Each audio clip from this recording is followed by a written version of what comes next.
Daredevil has been born again! These first two episodes are amazing, establishing the base for this rebooted series. It does a fantastic job of making Matt Murdock and Wilson Fisk the center of the story. The two are integral for how strong the series will be overall, and the first episode is no exception to that. It is imperative to say that there needs to be a spoiler warning before we get to talking about the first 15 minutes of the reboot. This is the best first 15 minutes from any superhero property, as it establishes where Matt Murdock is at this point in time. We get our first look of Foggy, Karen, and Matt as they go to a bar after work. While there, Foggy gets a call from a guy that he's stashing away from some dangerous people, but he fails to mention it to Matt as he says that he doesn't want to give Matt a reason to suit up as Daredevil. I'm sorry.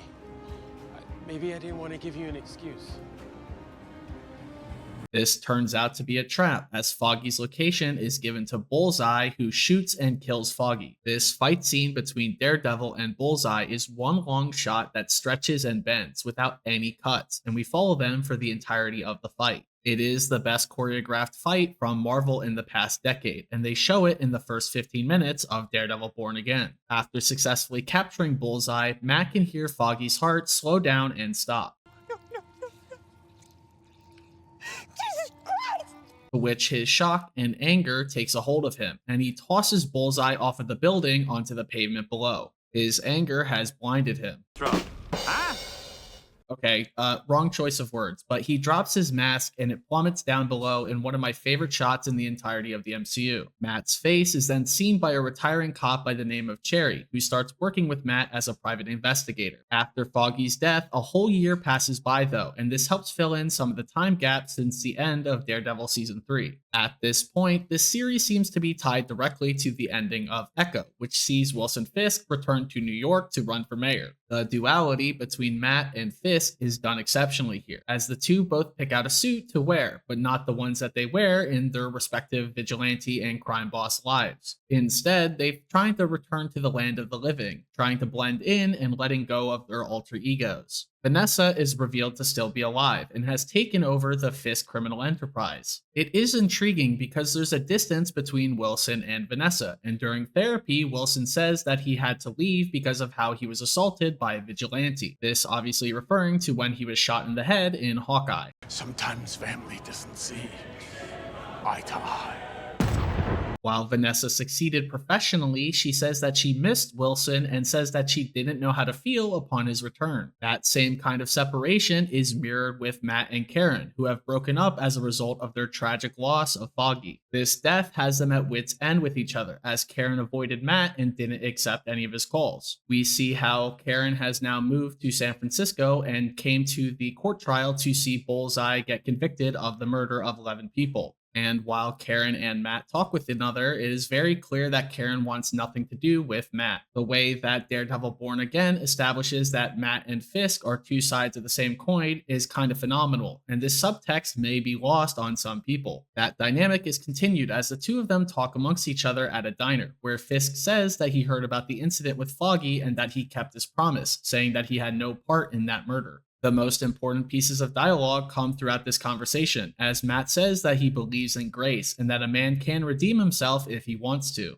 But he also does say that he believes in retribution, and that if Fisk steps out of line, he will be there to stop him. My favorite tidbit here, though, is from Fisk. It's hard to come to terms with a violent nature. Hating the power it has over us. You liked being on that rooftop with Dex. You liked how it felt, didn't you? Giving no quarter, dispensing justice. It reveals the dark and violent side of Matt, something that both Fisk and him are trying to rid themselves of. The writers for this episode truly do the character justice from the comics, as Daredevil is truly a character about his strife and the constant tragedies that come from him having to be Daredevil. Towards the end of episode 1, Wilson Fisk wins the election to become the next mayor of New York City, and the cinematography shows Fisk bathed in blue angelic light where half of Matt's face is covered in red light. This contrast is a great piece of showing and not telling, displaying the state of the two characters. Episode 2 focuses on the introduction of Hector Ayala, otherwise known as White Tiger. White Tiger is the first Latino superhero in the comics, but the moniker is more closely related to Ava Ayala now as a female superhero. Hector does stop some cops from killing a man on the subway and is arrested for doing so as one of the cops is struck and killed by a train. This episode is more about pouring cement onto the pavement, adding more layers to the story. Of course, because Matt is an exceptional guy, he takes on Hector's case and searches for the person that Hector saved on the platform. Matt finds him, and the same dirty cop from the subway station tries to kill this witness. Matt gets him to safety by telling him to meet up with Cherry, who will keep him safe. When the cops do barge in, they try to find out where the witness ran off to, beating Matt in the process. Until Matt's life is threatened, he takes the beating before using self-defense to immobilize the two cops. During the fight, we can see Matt's demeanor and infer what Kingpin said was correct, that he's enjoying himself as he deals out punishment, a sentiment shared with the Punisher. Speaking of the Punisher, one of the cops has a skull similar to the Punisher logo with an American flag on it. This could very well be Marvel's way of trying to continue with their narrative of walking away from the Punisher logo, which has oftentimes been used by white supremacists over the last decade. All in all, Daredevil Born Again has been a breath of fresh air after several ups and downs with Marvel TV. It does make sense why Marvel has decided to preemptively renew the show, despite not having any of the episodes out until today. If you have not checked out Daredevil Born Again, it is a sight to behold.